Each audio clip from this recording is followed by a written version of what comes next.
আর একসঙ্গে পৃথিবীতে 1000 জায়গায় হয়, নবী কয়জন? তো কিভাবে এত জায়গায় হাজির হয়? এই দিন ফেসবুকের মধ্যে দেখলাম ও সাইয়েক নাকি আহমদুল্লাহ তে হইতে সাথে ওদের মিলাদ কিয়াম একই সাথে বাংলাদেশের বিভিন্ন জায়গায় হয়। তো নবী একজন, যারা সুন্নি এরা নবীকে হাজের নাজের মেনে সালাম দেয়। তো মিলাদ কিয়াম তো হাজার হাজার জায়গায় হচ্ছে, নবী একজন, তো একজন নবী এত জায়গার মধ্যে কিভাবে উপস্থিত হবে? নাউজুবিল্লাহ। তো নবী তো কোনো প্রশ্নে আসে না, রসুলের তো কোনো প্রশ্নে আসে না। আর একটু শয়তানের দিকে দেখো, ইবলিস শয়তান, সে একই মুহূর্তে কোটি কোটি মানুষের অন্তরে, মানুষের শিরায় শিরায় গিয়ে ধোঁকা দিতে পারে কি পারে না? ইবলিস শয়তান যদি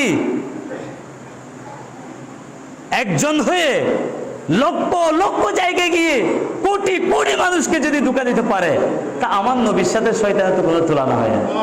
নবীর সাথে কি শয়তান তুলনা হয়? আমি বলতে যাচ্ছি শয়তানের এই পাওয়ার নবীর সাথে কোনো কিছু তুলনা হয়? 2 নম্বর, আজরাইল আলাইহিস সালাম কয়জন? একজন না দুইজন? একজন। একই সাথে আমেরিকা থেকে একটা নিউজ পেপার বের হয়, 1 মিনিটস নিউজ পেপার, 1 মিনিটের খবর। এখানে লিখতেছেন এরা হিসেব করে দেখেছে 1 মিনিটে 14 জন এন্তেকাল করে মারা যায় গোটা বিশ্বে। কজন? 14 জন। এটা 15 জন হতে পারে, 16 জন হতে পারে, আবার এর চেয়ে কম হতে পারে।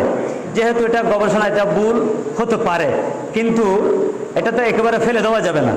হয়তো 14 জন না হলে 11 জন তো হবে, 10 জন তো হবে।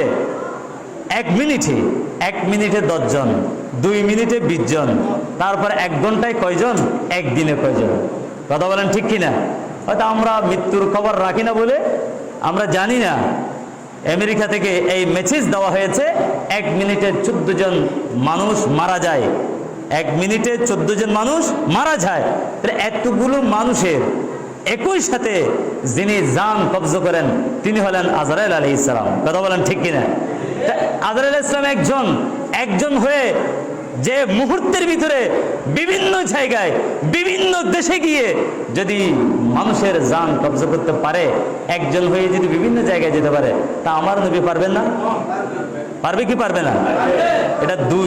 3 নম্বর হচ্ছে যে যখন তাকে কবরে রাখা হয়, মৃত্যুর উপরে যখন কবর রাখা হয়, প্রত্যেক কবরে 2 জন ফেরেশতা মুনকার নকির আসে কি আসে না? আসে। মুনকার নকির কয়জন? 2 জন। মুনকার নকির প্রতিটি কবরে কবরে আসে। তাই মিনিটে যদি 14 জন, তো মুহূর্তের ভিতরে কত কত লাশ, কত খবর, এতগুলো জায়গায় মুনকার নকির যায় কিভাবে? কথা বলেন ঠিক কিনা? এটা হচ্ছে 3। 4 নম্বর একটা যুক্তি দিই। আপনি মোবাইল ইউজ করেন, মোবাইলের মধ্যে একটা ছবি আপনি আপলোড করলেন, আপলোড করার সাথে সাথে মুহূর্তের ভিতরে একটা ছবি যদি বিশ্বের বিভিন্ন জায়গায় যেতে পারে, প্রতিটি মোবাইলে মোবাইলে অবস্থান করতে পারে, কোটি কোটি ছবি হতে পারে, তাহলে আমার নবী পারবেন না? পারবে কি পারবে না? আরে জুড়ে বলি, পারবে কি পারবে না? তাইলে দেখেন এই সমস্ত শায়েখ এরা হচ্ছে মূলত ইমানসুর, এরা বড় ডাহাত, এরা বড় সন্ত্রাস, ইহুদি খ্রিস্টানদের দালাল এজেন্ট হয়ে এরা মুঠা অঙ্কের টাকার মাধ্যমে এরা ইমান আকিদাকে বিক্রি করে দিয়েছেন। আর আমরা তাদের ষড়যন্ত্রে আমরা শিকার হচ্ছি। সেই জন্য এই সমস্ত মোল্লাদের থেকে আমাকে আপনাকে দূরে থাকতে হবে কি হবে না? আরে জুড়ে বলে হবে কি হবে না? আর একই সাথে বিভিন্ন জায়গায় হওয়া, এটার তুলনা, এটার মেসাল পরে রাখেন আল্লাহ রসুলের গুলামের গুলামের গুলাম গৌস পাক শাহী সাহেব বাগদাদ, তিনি একই সাথে বিভিন্ন জায়গার মধ্যে গিয়েছেন কি জানেন?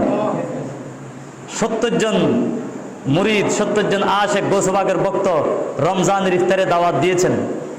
70 জনের ঘরে ইফতারের টাইমে একই সাথে একই মুহূর্তে 70 জন মুরিদের ভক্তের ঘরে গিয়ে ইফতার করেছেন। সুবহানাল্লাহ। নামাজ পড়তে এসেছে, সবাই খুশি, আজকে হুজুর আমার ঘরে। যাকে বলছেন এই মিথ্যা কথা বলা, হুজুর আমার ঘরে আসছে। যিনি শুনেছেন সে বলছে তোমাদের কারো ঘরে যেন আমার ঘরে। এরকম সেখানে একটা হজবরল হয়ে গেল।